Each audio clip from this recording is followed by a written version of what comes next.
Welcome to the Retail Focus Podcast, a weekly collection of news, interviews, and information from the world of retail.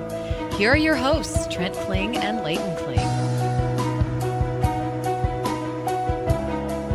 Welcome to this edition of the Retail Focus Podcast with Trent and Leighton Kling. Coming up, earnings season still in full gear with retail, Dick's Sporting Goods, High Fashion and Michael Kors, and the Dollar Store segment, as well as video gaming. We'll also mention Ulta this episode.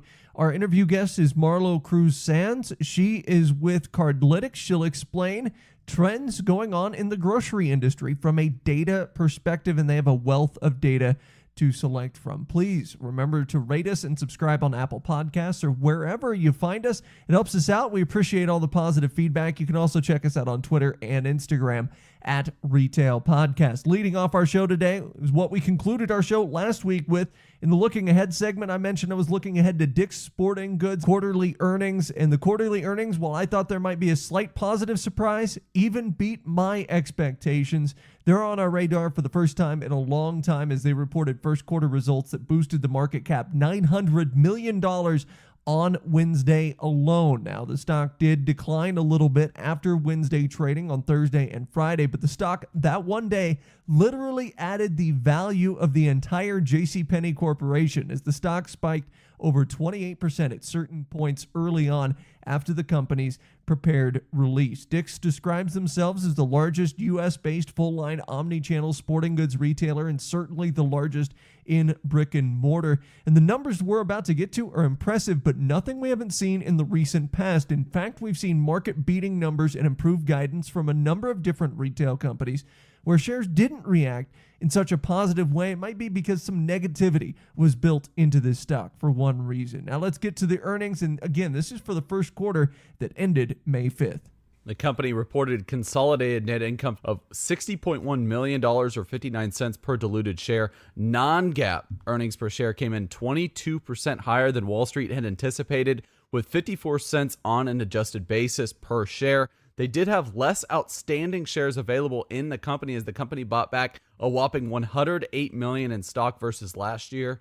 Revenue was $1.91 billion, which beat estimates of $1.88 billion, so a modest beat there.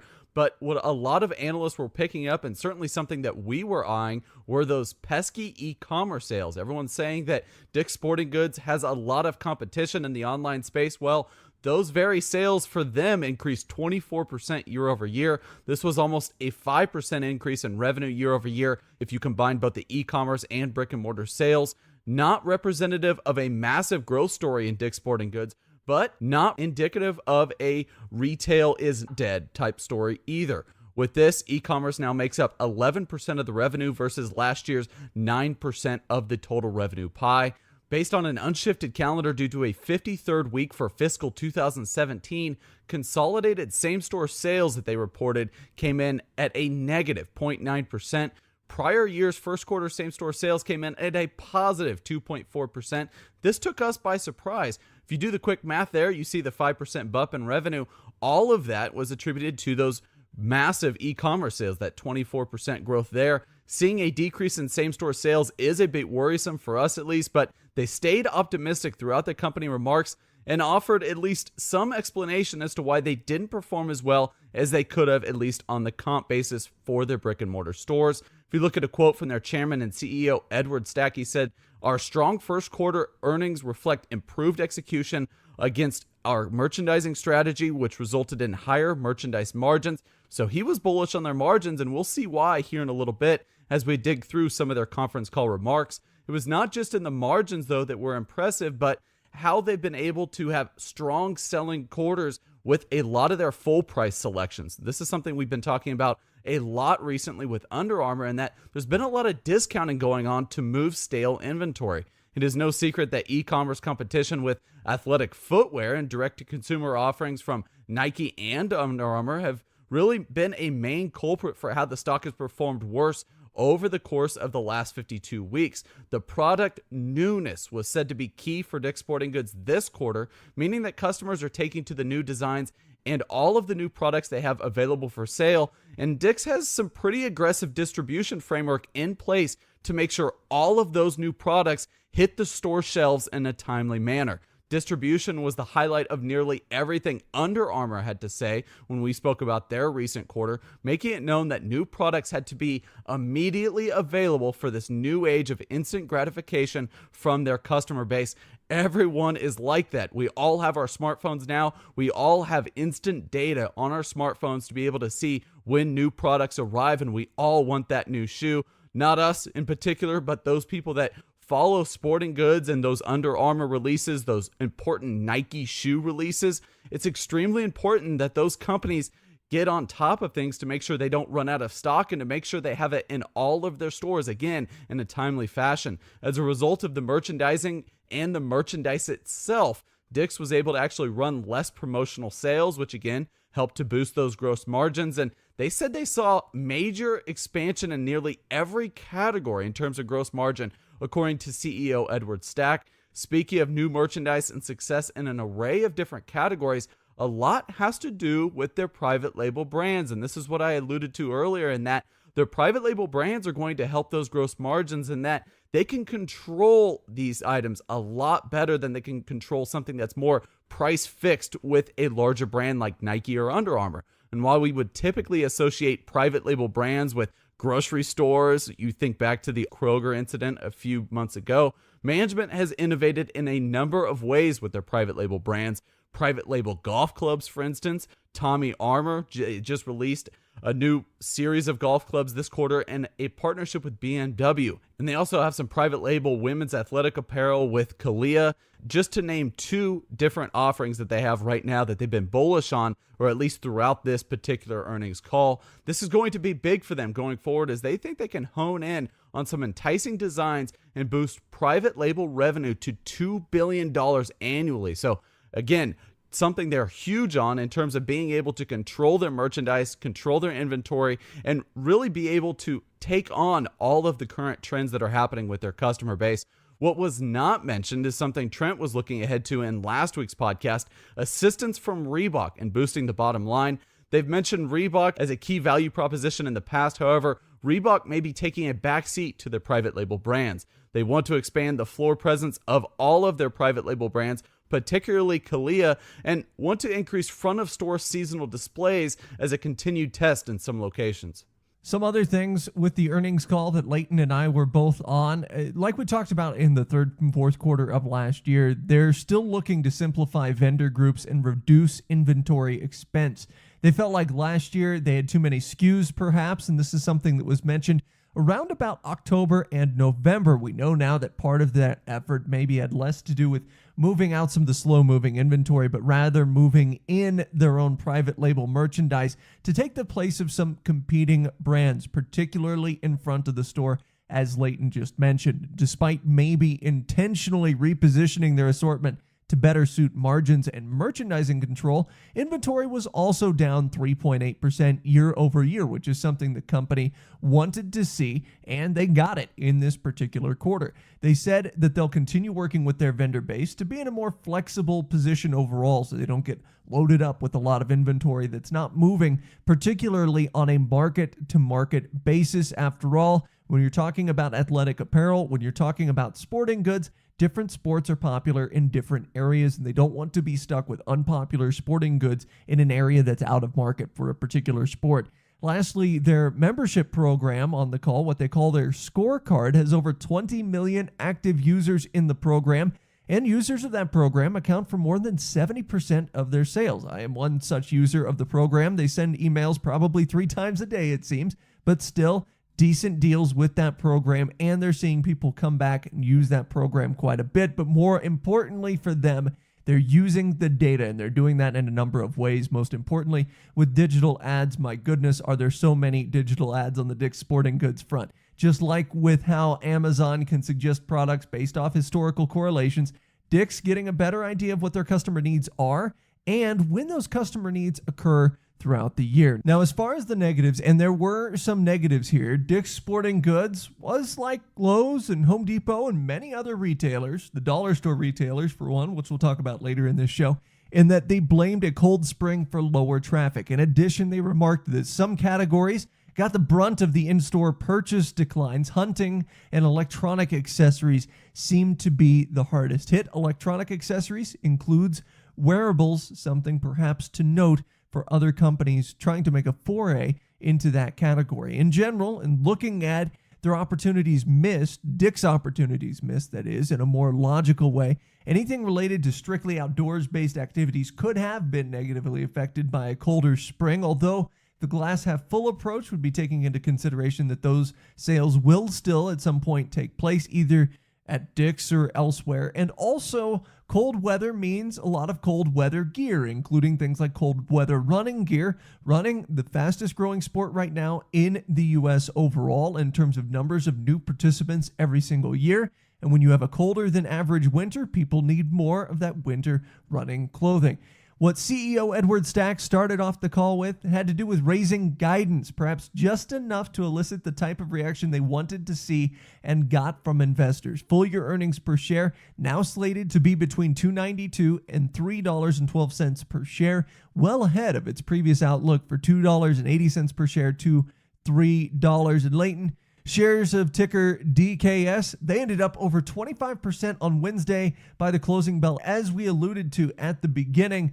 And it's funny because you increase that earnings per share expectation just so slightly. They got a 25% boost in market cap. Absolutely. And it's funny you mentioned that, Trent. That's exactly what I was going to say, is that should be the theme of this podcast, and that it's all about those full year earnings per share expectations.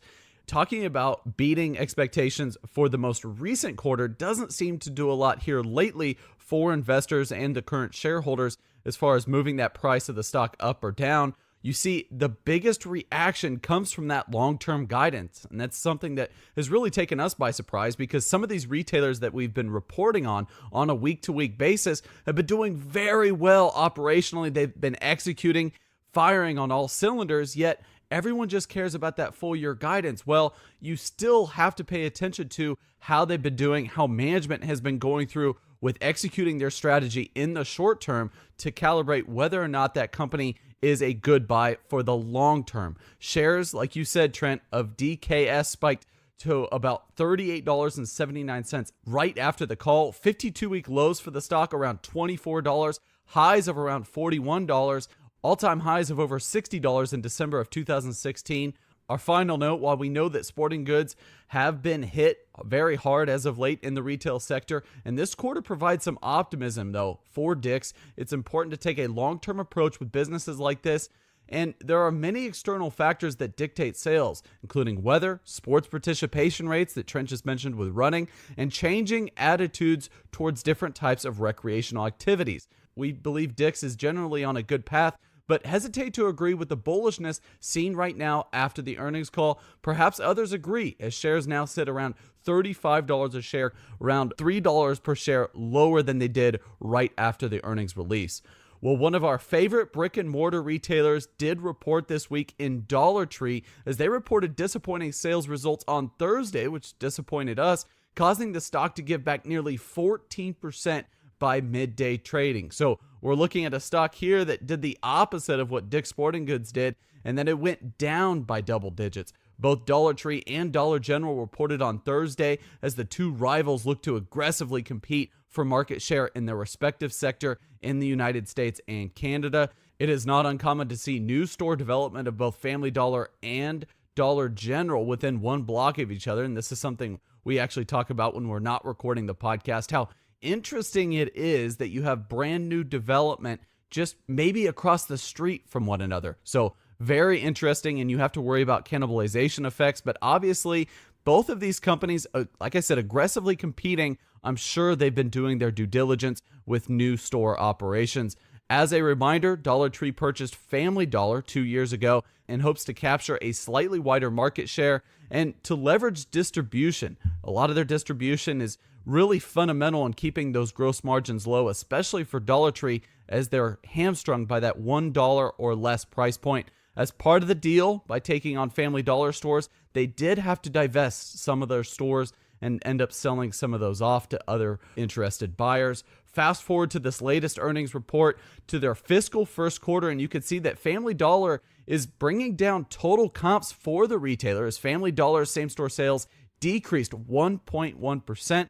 While we realize same-store sales cannot increase in perpetuity, and there may be some cannibalization effects that I just mentioned by having so many dollar stores in bigger markets, this is greatly disappointing for some analysts that expected a rise in comps for Family Dollar stores in particular by about 1.4%.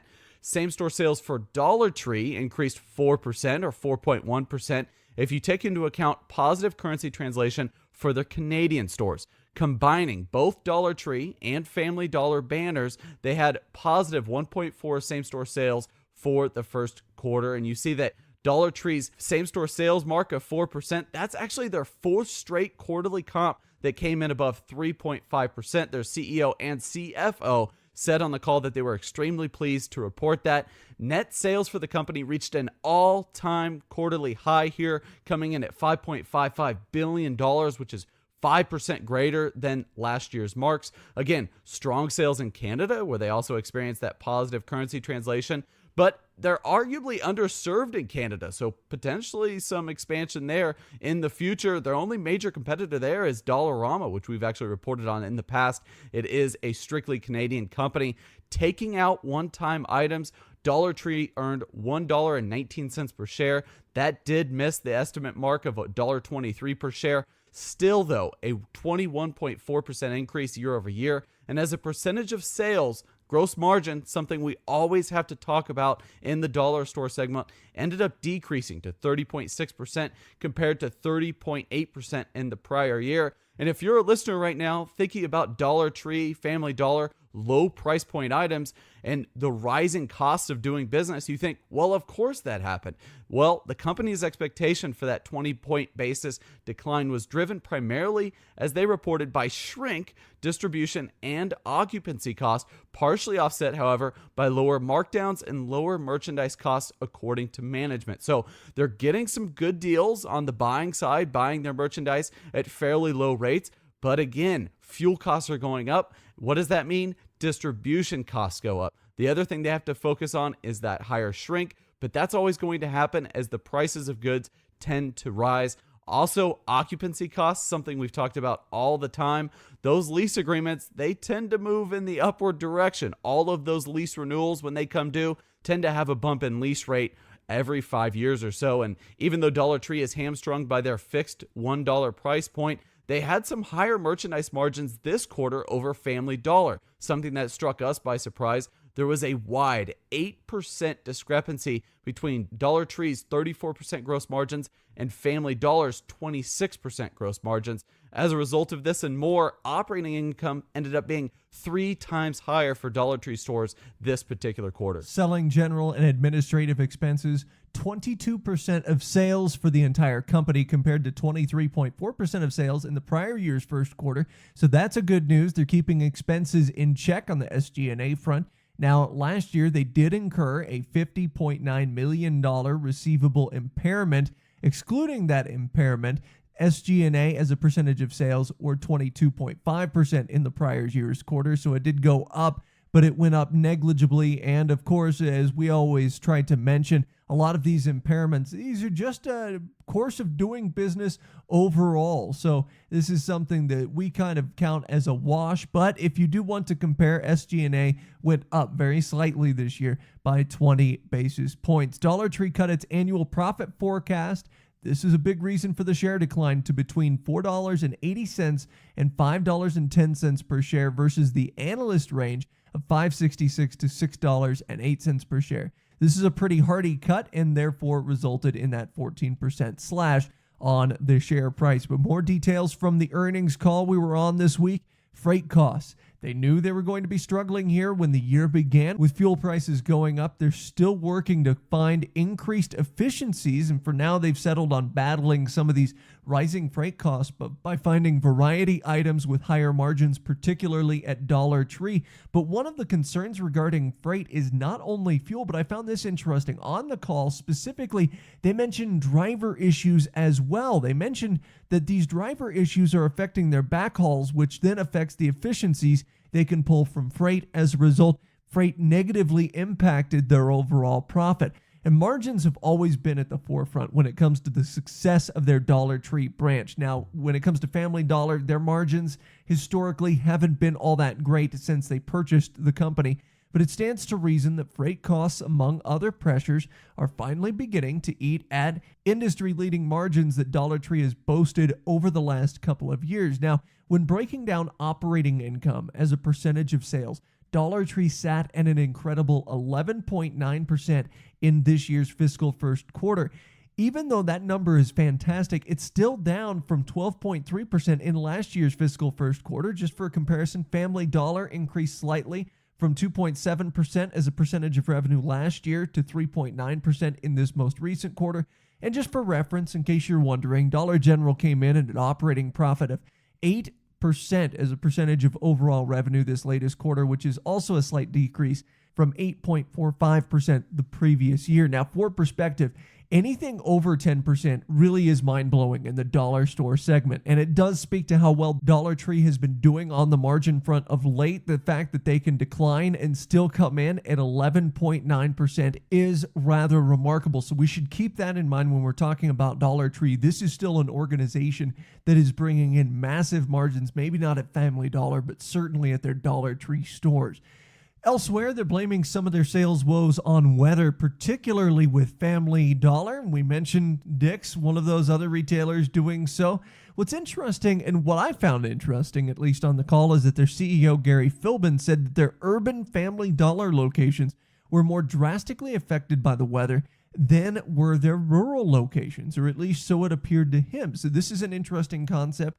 The urban Family Dollars getting somewhat hindered by the weather, whereas the rural locations didn't take that much of a hit.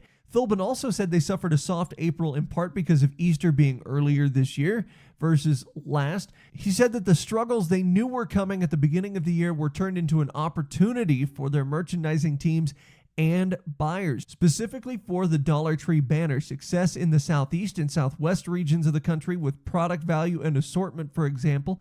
He also mentioned that discretionary and consumables drove higher top-line results, and they now have a snack zone, what they're calling a snack zone, in 214 stores. They want to expand this to 750 stores by year's end. And Leighton, a big topic on the call, particularly from analysts, wasn't Dollar Tree. It was about Family Dollar and why Family Dollar's results were so far down in comparison to Dollar General, who had positive same-store sales of 2.1%. So what were some of the things that they placed the blame on for Family Dollar's struggles recently? You would like to think that Dollar Tree management is not regretting buying Family Dollar a couple of years ago, but management did address some of the issues that they think have held Family Dollar results down, at least for this particular quarter. Something alarming for them is the amount of shrink that contributed negatively to their gross margin. Kevin Wampler said on the call that they take a few quarters to reverse this shrink number, and overall, it is going to be something that takes time. Better marketing is needed for the company, they say. Whether that means more quality or quantity still has yet to be seen. They didn't go into too much detail for the Family Dollar specific marketing initiatives they have going forward.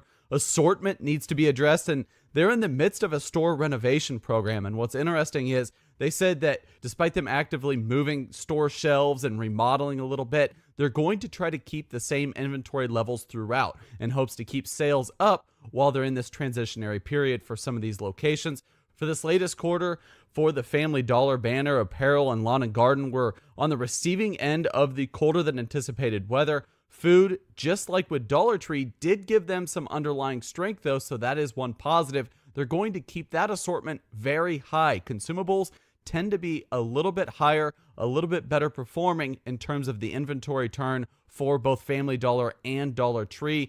Overall, they're leaning towards more private label goods, which in theory, they could promote more in terms of discounting and sales practices because they already have some higher margins built in. They purposely have some higher inventory levels at Family Dollar in the short term to bolster all categories and ensure that people are getting the right amount of selection when they come to their stores and shop. Additionally, they mentioned a specific focus towards beginning of the month purchases and end of the month pushes for different merchandise. And this comes from the idea that many Family Dollar customers are working on a fixed income, so they're paid monthly. perhaps the first week of the month. So at the beginning of the month, the purchases are going to be slightly larger, and this is going to be something that they have to address. Some of these purchases will have been put off for the last 3 weeks or so, and the end of the month purchases are typically for budget-minded essentials. Their smart coupon initiative is also taking off, so this is something, again, that they've been working on to really boost sales at Family Dollar, have their results match the success from the Dollar Tree units. Even though this has been around since 2016, the Smart Coupon Initiative has really been growing over the last 18 months or so via their mobile app, as it allows customers to clip or add coupons to their digital coupon portfolio. When headed to the checkout, simply enter in your phone number, and the coupons, whichever ones are going to be valid versus the merchandise you've picked out in the store, are going to get redeemed. This product offering, if you look on their website, says that with these coupons, you could potentially save $100 per year. So they see this as really tying into the marketing push that they mentioned earlier. Again, no specifics on the details there, but if this is something that they can really advertise to customers, they feel like more people are going to be signing up and seeing their stores a little bit more frequently. They had 900,000 new signups this latest quarter. So you can see it's really taking off as opposed to how long it's been around. So over 2.9 million downloads now. But if you compare the 900,000 new signups to the number they're currently at, you can see that they've been aggressively pushing this in their stores. Shares for Dollar Tree, DLTR is their ticker, ended down 14.5% in Thursday's trading, ended up at $82 a share, whereas this time last year, shares were around $80. So you see that they've given back a lot of those gains that they had. All-time highs not that long ago. They were seen in January at around $120. So could be a buying opportunity if you are interested in the dollar store segment. It was a buying opportunity for me, certainly. I'm now a Dollar Tree shareholder, full disclosure, after it dipped 14%, just too low of a price for me not to jump in on. Coming up after the break, we'll talk to Marlo Cruz-Sands of Cardlytics. She's got a bunch of data regarding grocery stores released in their State of the Industry white paper, and we'll talk about some of that data when we return.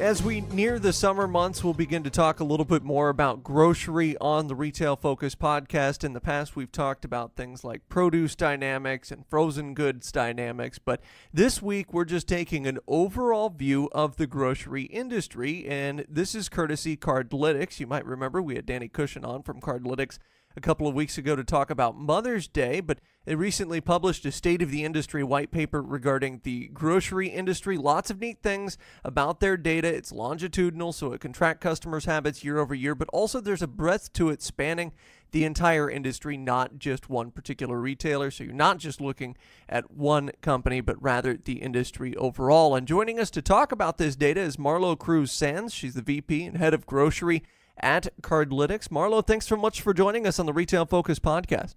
Thank you for having me. We're excited to be here.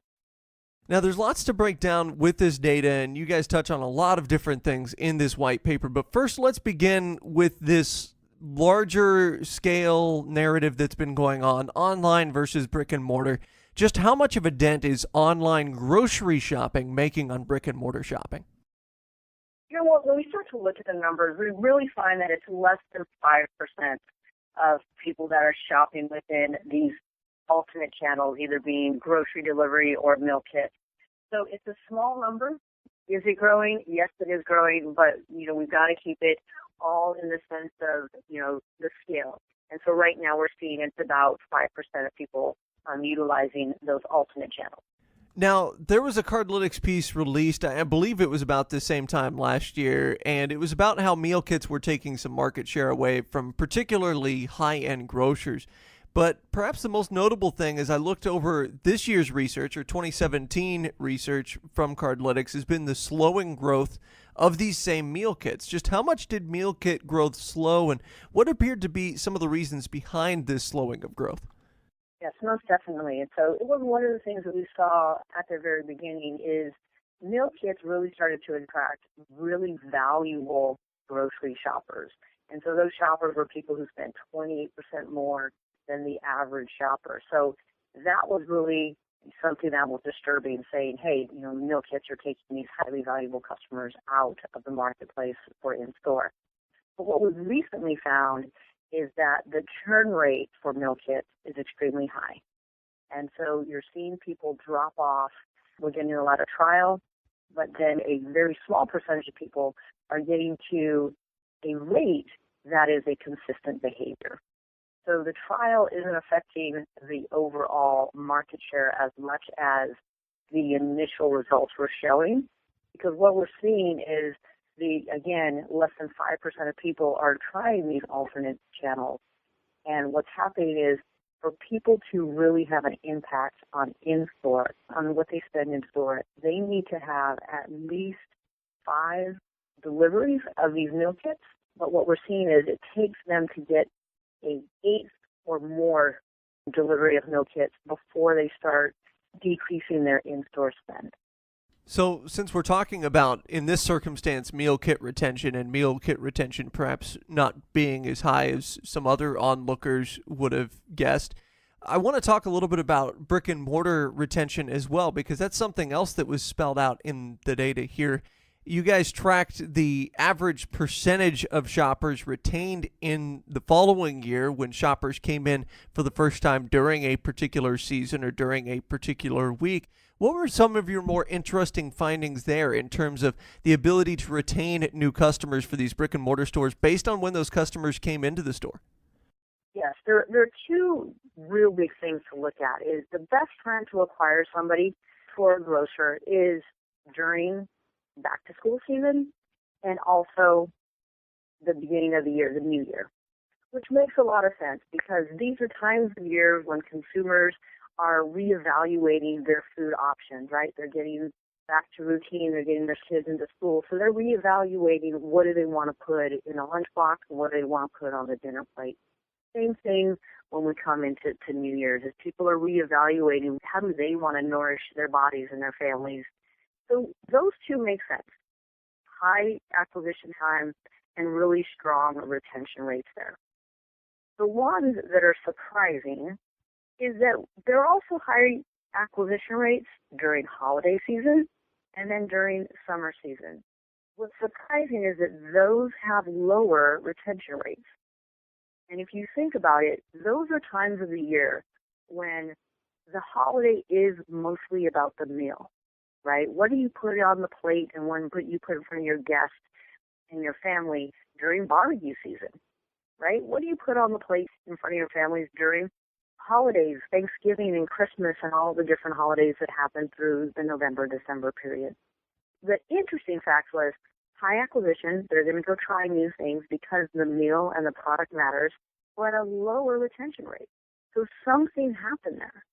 Is it that you didn't deliver to their expectations, or is it the fact of when they come in and they try you, right now grocers really don't have a mechanism to reach that person and to identify them and really engage them to come back to their stores. Because they tried you doesn't mean they're in. Every grocer has a loyalty program. When someone tries you, doesn't mean that they signed up for your loyalty program. So that was one of the interesting points. Acquisition rates during the time of year where the meal and the food is so important, and then a drop in the retention rate. Big opportunity for retailers there. And you mentioned this opportunity. What are some of the things it seems like, and I know sometimes we can look at data and be kind of agnostic as to why this data is happening or how this data becomes generated at these certain times of year, but what are some of the things that grocers could or should be doing during these times of high new customer acquisition that it seems like they're doing in the back-to-school times of year to make sure those customers get retained? Yes, I think there's a couple things. One, when we're talking to grocers, we hear a lot of times that people feel like that's just a natural ebb and flow of the business. People try me and then they leave because it's the entertainment and that importance of that meal. There's a belief that people spend a little bit more during those time frames and maybe they don't want to spend more moving forward. However, I think that is actually contradictory when I think back on my experience as a shopper insight person. This is the time that it matters. So you matter enough that they are going to entertain their family with your product. So it's actually the time that you should be following up with them immediately, making sure that they come back and experience you in more of an everyday manner, not just in those times where they're entertaining. Capitalize on the fact that they see you as a place to go when they have to entertain, but make them come back, bring them back in a everyday manner. And that's one of the things that we're looking at. It could be a price value equation, and that's really where we work with a lot of retailers on helping those light shoppers come back in to experience the store and have that great interaction with them so that they later on can then become part of the loyalty program and reap all the benefits that individual retailer has. One of the other data points that gets touched on is this turn sometime last fall, so the fall of 2017, downward in terms of spend and the number of unique shoppers in traditional grocery. And I know a lot of people have talked about the lack of food inflation coming back. We saw a lot of food deflation from 2016 and 2017. And as you got a chance to look at the data, how much of this decline in traditional grocery was because of food prices, and how much at the same time was just because of customers not coming back into the stores? Yeah, I think that, last year was a very interesting time for the grocery industry. All of a sudden you've got Amazon and Whole Foods coming together, along with everything else that you're seeing happening with, price points. You're seeing a lot of increase of different grocery delivery types of companies coming out, from Box to Thrive to, you name it. So I think right around that time when, we talked about back to school as a time when people are reevaluating their options, they're looking at it from how are they going to nourish their family, but they're also looking at it in the fact that they got to get back to routine, so they need to have some convenience happening within their life. And all of a sudden, here comes all these new players into the marketplace, all at the same time. And so it really hit this disruption period where people had lots of different options to try. And we saw that happening. We're seeing that people are trying different channels and different ways to receive product and different channels to get different quality of products. So we saw a lot of trial happening. And what we're still monitoring now is that becoming a habit, right? Is the share of wallet starting to shift around between the different channel types, from traditional grocers to specialty grocers to grocery delivery? So we're watching right now to see, since September when all this flood of competitors came in, how is share of wallet going to settle out with consumers? And when you talk about share of wallet, one outlet that seems to be certainly capturing more share of wallet is discount grocery. You mentioned in the white paper, Cardlytics did the growth of discount grocery brands, private label products as well. What has that growth been like from a numerical perspective? Yes, that was actually, a lot of times when people are talking about omnichannel, the real thing that you've got to look at is that discount grocery, that whole group, is growing between 8 and 10%. And they have a large size of share of wallet. So that's the one that we really need to take note on. There's definitely a link between discount grocery and some of the grocery delivery, right? So one of the things that we're really finding with this growth in the discount channel is it's not necessarily indicative of somebody's demographics and economics. It's not saying that somebody, based off of how much they make, that's therefore going to decide if they're going to go to a discount channel or not. What we really found is if you think back to the recession that happened back in the early 2000s, savvy shopping and that mindset of savvy shopping really took hold. It's when also apparel and outlet malls started. It doesn't really matter how much somebody makes. It really matters of what they're trying to accomplish with their dollar amount and how much value they're trying to get out of their purchases. So we're seeing that people across the channels, there always is a discount retailer somewhere in the mix of their share of wallet for grocery. And that's really the one that's taking the biggest growth and having the most impact. Is if somebody can get the same product at a lower price, they're going to go get that at a retailer that has it at the best price. So I think as you look at it, and this is really, the internet has taught us this, right? If you can find the product, you go around the internet and from all the different retailers, Amazon, eBay, everybody that's out there, and you look for the best price. And it's right there at your fingertips. And quite frankly, Walmart taught us that when they first came into the market. So price is about stretching their dollar and getting the most value for their dollar. And that's a mindset. That's a shopping mindset. It's not linked to demographics necessarily. Marlo Cruz-Sands, the VP and head of grocery at Cardlytics, joining us today on the Retail Focus podcast. And so you talk about that value proposition, but also the willingness of consumers to go out and find the best price. And I want to tie that into online grocery once again. You mentioned it only touches under 5% of consumers. What can online grocers or grocery delivery services, even like Deliv or Shipt or Instacart, do to convince customers that delivery of groceries is in fact not only a viable option, but also there's enough convenience there to overcome maybe a premium on price? One of the things that our information is showing is, again, there's this sense of people have got to make at least 8 purchases or at least 8 deliveries to their doorstep. So it's really, this is one of those things of, for meal kits and online delivery, this is not a short-term, it's not a trial to conversion. This is a long-term grooming to get somebody to become used to this service and make it a habit. And so it's one of the things that we work with, some of the online delivery companies, that it's really not about the first or second purchase. It's really more about you got to get them over the 4th purchase, and then you really got to push them to get over that 8th. So it's a longer courtship with that product and that consumer because it is changing the way that they shop. I would say also, though, that doesn't mean they're going to leave the store itself. It means that it's going to become part of their share of wallet. Now, likewise, on that same topic, online grocery seems to be really fractured in the U.S. insofar as market penetration. I know there are some markets with less than 1% penetration for online grocery in the U.S., and there are others where the numbers are much higher.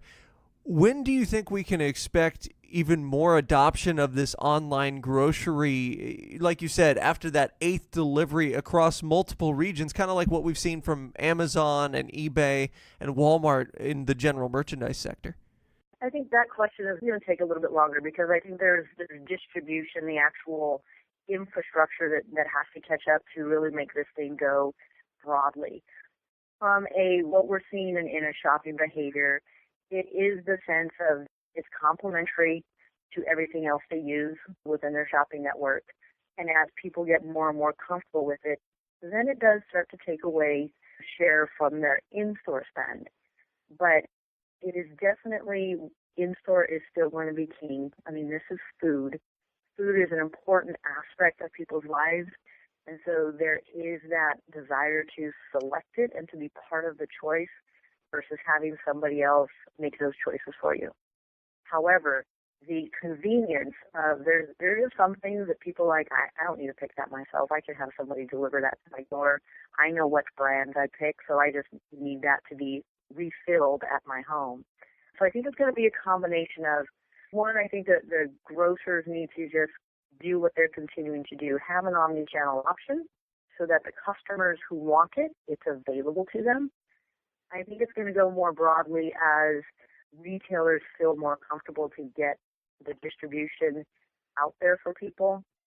But I also believe it is, once that happens, like we're seeing in the current set of people who are using it, it's going to take time for people to adopt this new behavior.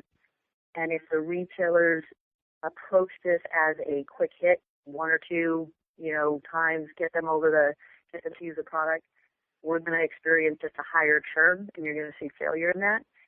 It is going to be one of those, you have to stay with the consumer, let them experience you multiple times. And again, we're currently seeing 4 is kind of the minimum, 8 is kind of where people start to get into a habit. So it's going to be a longer play once all of the infrastructure is set to reach people. Circling back to the data now, I wanted to ask you before we let you go, as you look at all the 2017 data coming in from Cardlytics, is there something that, as a grocery analyst, that surprised you or took you back about where grocery was at or where it's headed in 2017? So the one thing that isn't in the current report, but the one thing that we had done as a follow-up is, for years people have always said, we know that people have multiple grocers and grocery types within their repertoire of where they like to shop. What we found is that number, previously people said between 3 and 9. What we found is it's 4.7, right? So people have about 4.7, let's just call it 5, different resources that they have to get their groceries. The interesting fact about that is, as we were talking about before, the times that people have the higher numbers of grocers that they shop for are in second and third quarter, so April through September. That's when they're starting to shop around and they use more resources. But when they get into the holiday season and when they get into New Year's season, that's actually they have a little bit less people that they're shopping with.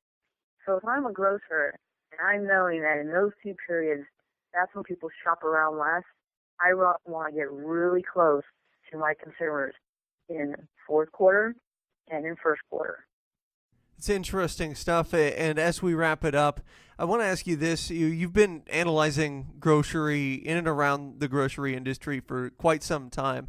What, as someone that's into the data and the analysis of it, interests you so much about the grocery sector? The thing I love about grocery is, we can't just call it food, because food is really, it has multiple purposes. It nourishes your family. It gives you, it helps your family grow. It's a place that people commune together. And what we're seeing now is the lines between food, between grocery and restaurant, they're all getting blurred.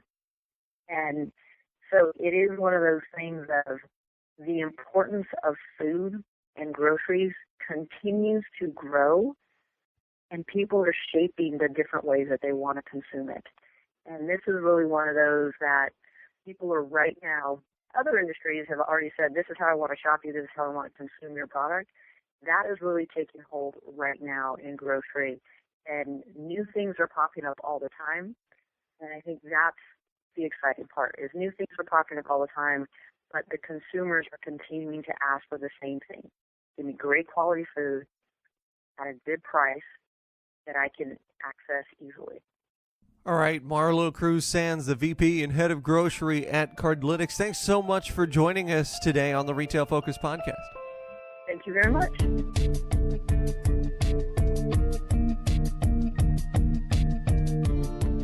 Well, some very interesting data, some very interesting ideas touched on by Marlo in that interview. And once again, we want to thank her and the whole Cardlytics team for joining us on the podcast. Well, from grocery to luxury fashion, it's the fourth quarter earnings time for Michael Kors. Shares dropped 13% as the company beat on all financial marks for the quarter. You heard me right. They beat on all financial marks. Tricky part, guidance, and we'll get to that in a little bit. They released their fiscal fourth quarter earnings on Wednesday of this week. The retailer, just to refresh, they have several distinct revenue streams. They own brick and mortar shops, an e-commerce business, a wholesale business that sells to third-party retailers, and a small licensing division that helps to leverage their brand. And on their website, it's apparent that they've tried to expand their product assortment over the years. Major categories include women's apparel, men's apparel, watches, handbags, shoes, and accessories. And revenue for all of these categories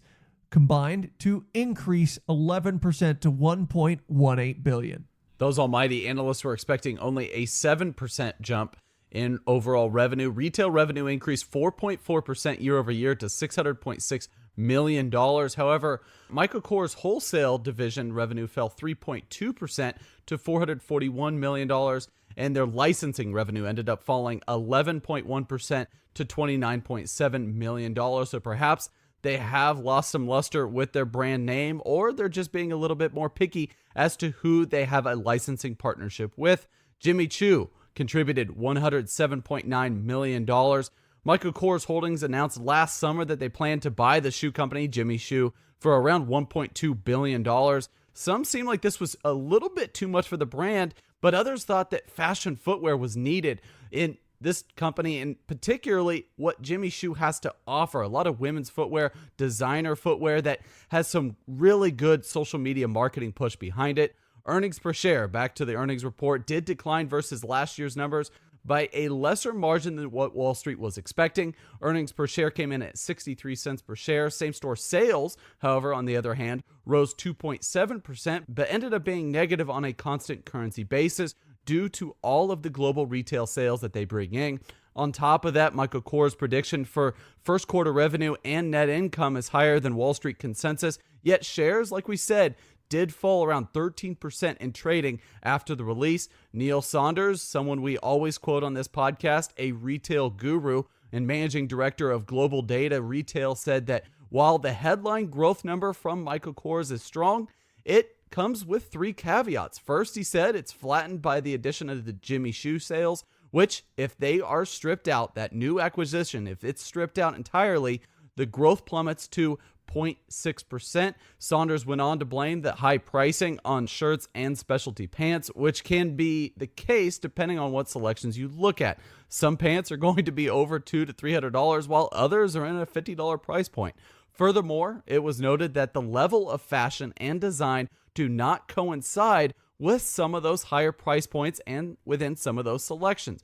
For this, we have to remind ourselves that we have little fashion sense on this podcast. We rarely talk about fashion as though we know what to expect as far as trends are concerned. However, for this story, we went to michaelkors.com to look at their selection and average price points to really see if Neil Saunders was right. And to be honest, Trent, it quickly became obvious that they are becoming reliant on sales and clearance pricing similar to a modern day Express even. Still, even with discounts and clearly noted promotional advertising, some normal looking polos and t-shirts were in the $90 range. Some, while extremely similar to those that are higher priced, were in the $20 range. Those inconsistencies make it seem like the retailer isn't as luxury as it once was. And so it's going to be hard in terms of brand messaging for them to get their facts straight. On the earnings conference call, CEO John Idle said that the results from the quarter exceeded their expectations, though, with the anticipated revenue, operating margin,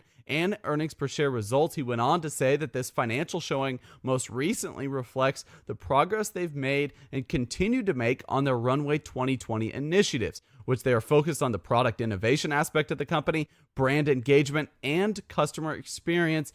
New styles helped boost sales, certainly did. They credited a solid spring selection. Leather bags and backpacks were strong due to added colors and more leather design elements, whatever those were. And we see beyond some niche strengths within categories like handbags, management seemed to be somewhat relieved to know that they've been displaying the right footwear selection, and in part thanks to the Jimmy Choo acquisition. They capitalize on the fashion active trend, and with several more popular lines there. With dresses, they were pleased with the response of what they called the modern feminine style. And with accessories, they found that with men's, the Access smartwatch fared pretty well. And the conventional watches with Sophie in that watch collection did well as well. So we talked about watches earlier with Dick's Sporting Goods and how their electronic sales went down a little bit. You can see here, this is one of this company's strengths.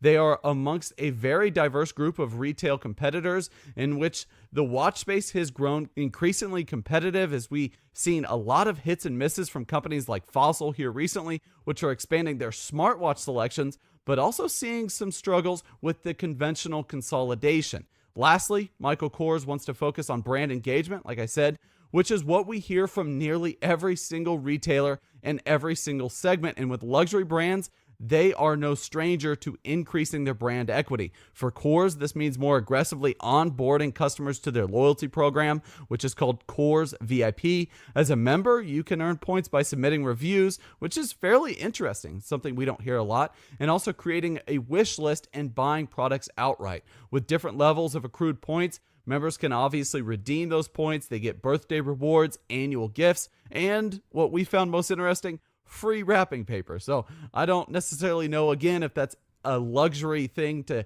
want to display to your most loyal customers, but there is free shipping as a rewards member and free returns. They said that overall, they've added to their loyalty database 24% year over year. They also talked about how there's increased social media engagement, which should help boost overall loyalty to their brand as they aim to showcase their fashion shows on different platforms. Now, for the full year, Coors expects earnings per share of $4.65 per share to $4.75 per share, including the Jimmy Choo dilution of 5 to 10 cents.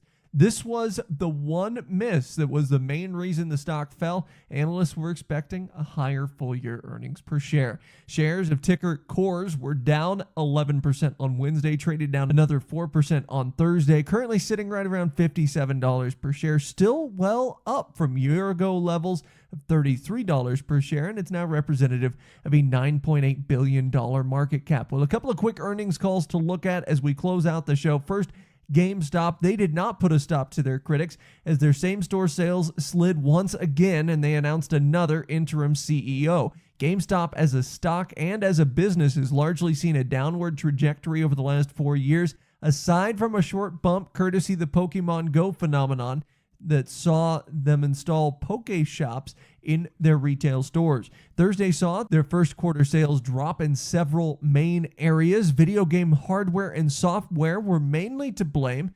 Conventional systems don't need to be replaced as much anymore, and there weren't any huge rollouts in the video game world, or at least there haven't been recently. Pretty much the entire world was expecting a drop in same-store sales. That's what they got. Part of it is a consequence of the hardware and software. Part of it is a consequence of other areas in the store. Comps from stores open at least a year fell 5.3% against average estimates of 4.2% declines. Sales fell by an even greater percentage than same-store sales, suggesting closures, declining 5.5% to $1.93 billion.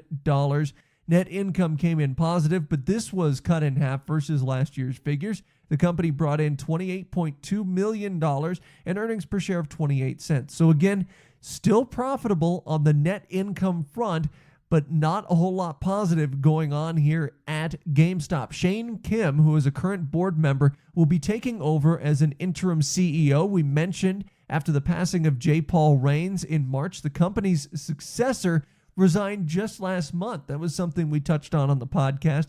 Kim made it clear that he will not be interested in taking the interim label off. He simply wants to be there for a short period of time, and the board is looking aggressively for a more permanent CEO.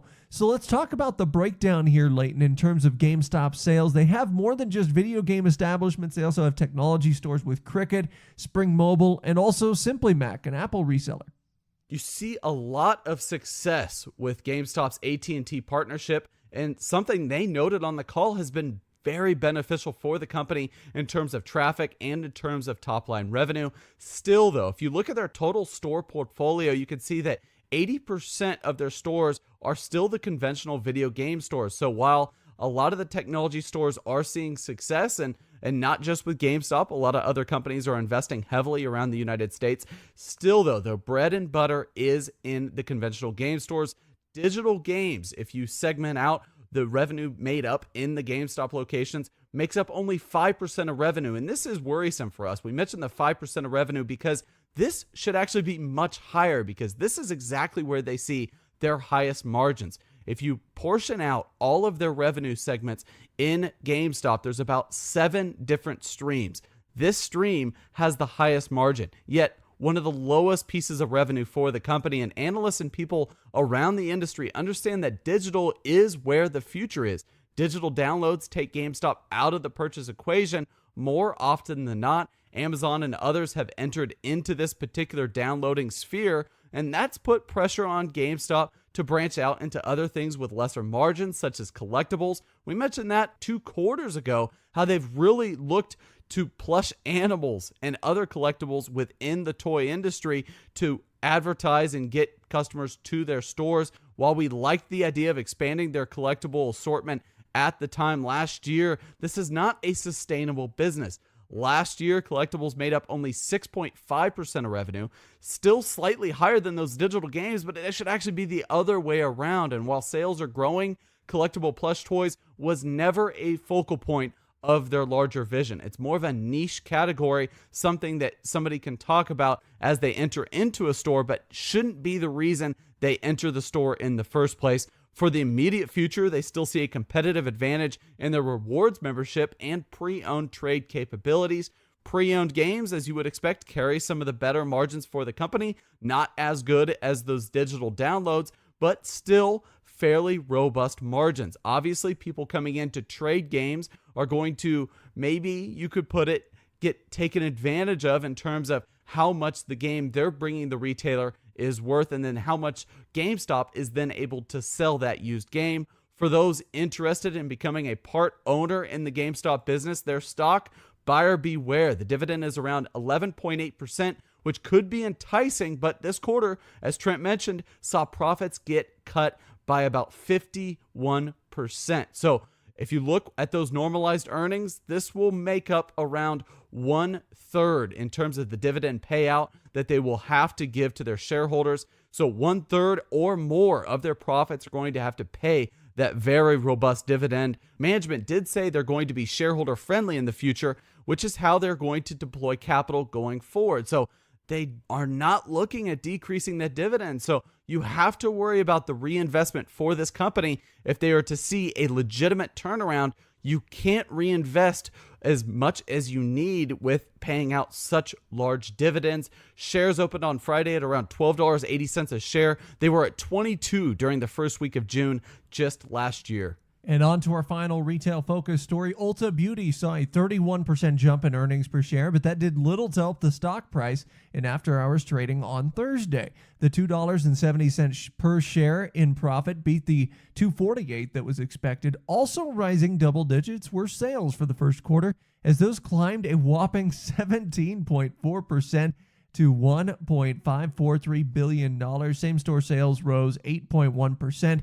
through both transaction count and ticket growth. It was said to be balanced. Despite this, analysts shrunk their shoulders a little bit. It's interesting. You get so used to success of a company that same-store sales of 8%, which is mind-blowing for anyone else, becomes somewhat monotonous and humdrum for Ulta. Their Ulta.com sales growth ticked in at a massive 48%, now 10% of total company sales overall. Website traffic grew 38%, and mobile, the all-important mobile, grew 52%. They beat on everything analysts wanted. So why the downturn in after-hours trading? Well, it's those forecasts. Second quarter company forecasts were rather light, coming in below Wall Street's estimates on earnings per share and revenue. Last year, there were concerns that there was going to be a lot of new competition in the form of Amazon and others.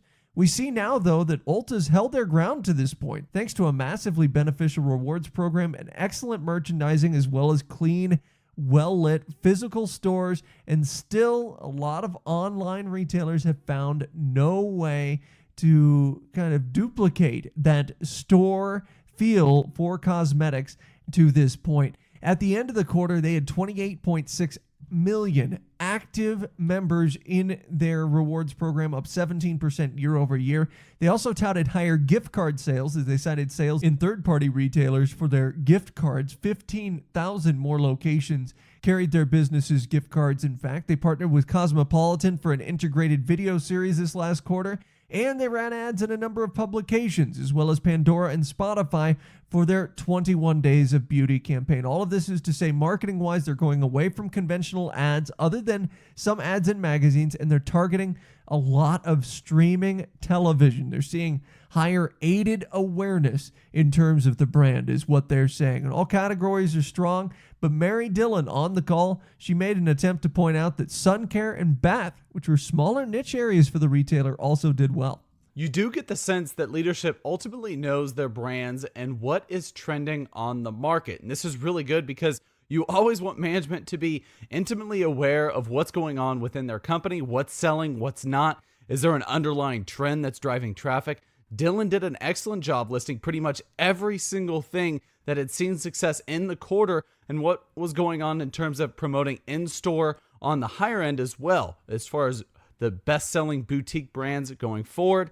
They're looking for more store within a store models, which we found interesting because this is something that they've actually prided themselves on. They segment brands within a store. I don't know if you've ever been to an Ulta Beauty or not, but they do a great job of displaying and giving attention to all of the popular brands, and not just with the higher up brands as well, like MAC, but they're looking to also expand into a skincare service model wherein skin therapists, what they call skin therapists, can assign a specific routine for customers. So with this, they may actually be promoting different products or different products from different companies. They plan to roll this out, taking up around 12 to 13 feet of incremental store space in up to 180 stores as they refurbish them, some of these older locations, throughout 2018. So again, a total of 180 stores with this skincare service model. I think this is going to be interesting because this is more than just a retail store, Trent. They're not just selling skincare and health and beauty products to people coming into their stores. They're actually helping them make purchase decisions. And that's extremely important for Ulta Beauty and making their customers feel comfortable and at home. And I think that really speaks to the loyalty, something that Sephora has done very well inside those JCPenney locations as of late. And speaking of their locations, they've opened 34 stores in the first quarter alone. They now have over 1,107 stores in the United States. They only closed one store for the quarter. They speak highly of new and old store locations alike. They look at old stores more as an opportunity to grow, not a store that you may need to close in the future, but a store that you can refurbish and try out new ideas, just like that skincare service model. They have more stores, but are starting to build out efficiencies because they have that larger store portfolio. Inventory ended up being down, even with more stores and new openings, around 3% per location. Even still, they plan to use their retail locations as shipping hubs in the very near future for online customers. So they're going to do actually outbound shipping from some of their larger metropolitan locations. With this, they are consolidating conventional distribution hubs, and they say this is a necessity for the company if they were to move and scale in the future. They said they never want to lay off employees, but they've actually looked to consolidate some of their distribution hubs. I believe they mentioned one in Arizona, and they said this is part of a multi-year supply chain evolutionary process. They will be tasked with an ever-growing store count in the future, and they need to be more wise in terms of being able to distribute to their e-commerce business and to their individual stores. I think this is smart. You have to know your business, and you have to know that the online segment, how much it's growing in terms of double digits year over year. That's going to have to be addressed, and you have to be able to get those products to the consumers in a very timely way. And obviously you have to keep those inventory levels up in your store at the same time. And to see them growing out efficiencies just as they start this evolutionary process, very positive for Ulta Beauty.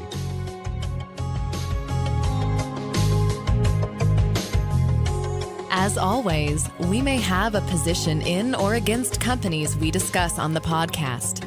Do not invest in stocks solely on the input of the podcast hosts.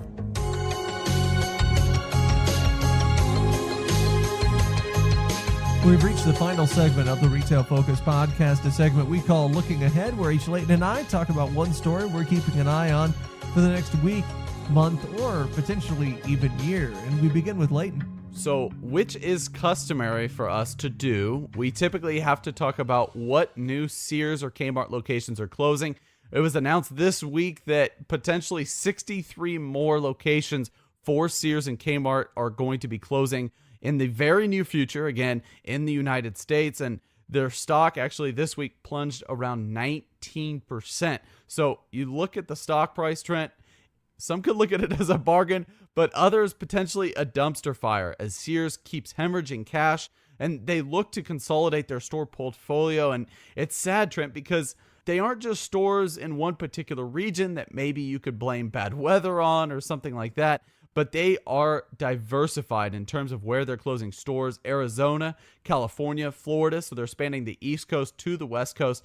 A lot of stores in Georgia that you and I were looking at saying that these should be profitable stores. And Atlanta, or nearby Atlanta at least, Atlanta's booming economically. If you have your finger on the pulse of the commercial economic development there, it's growing immensely year over year. And you look at other states like Iowa, Illinois, not doing too poorly economically. So you really have to wonder how Sears is going to be going forward in the next year or so. Everyone's saying that Eddie Lampert may actually be the beneficiary of all this when it's said and done, because he's looking to purchase the rest of Sears's valuable assets. And so their board is actually looking through and trying to decide whether or not they want to pursue that. But we have to keep in mind, Eddie Lampert is Sears's #1 shareholder as well. So it really will be him steering the ship going forward. But it looks as though the last Sears store in Topeka, Kansas will be closing. A lot of stores in Michigan and Minnesota.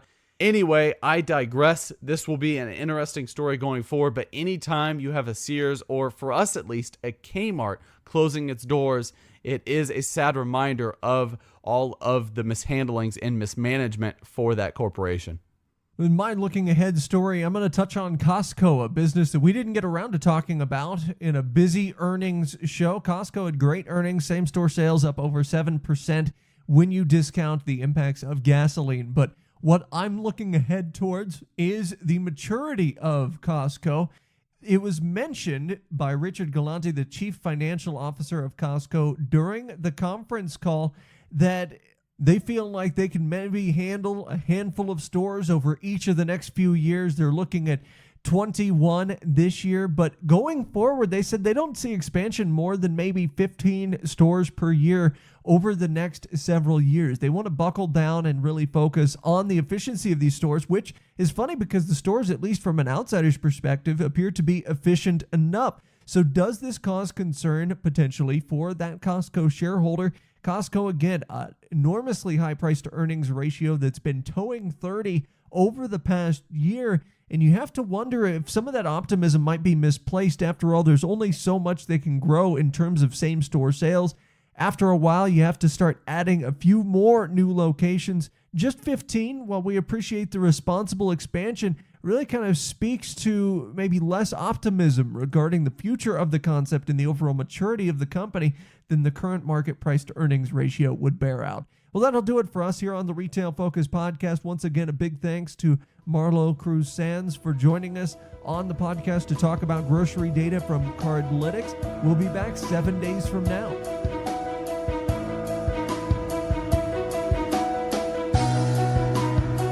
This has been the Retail Focus Podcast. For more, visit our website at retailfocuspodcast.com and subscribe on iTunes or Stitcher. Follow us on Twitter at Retail Podcast.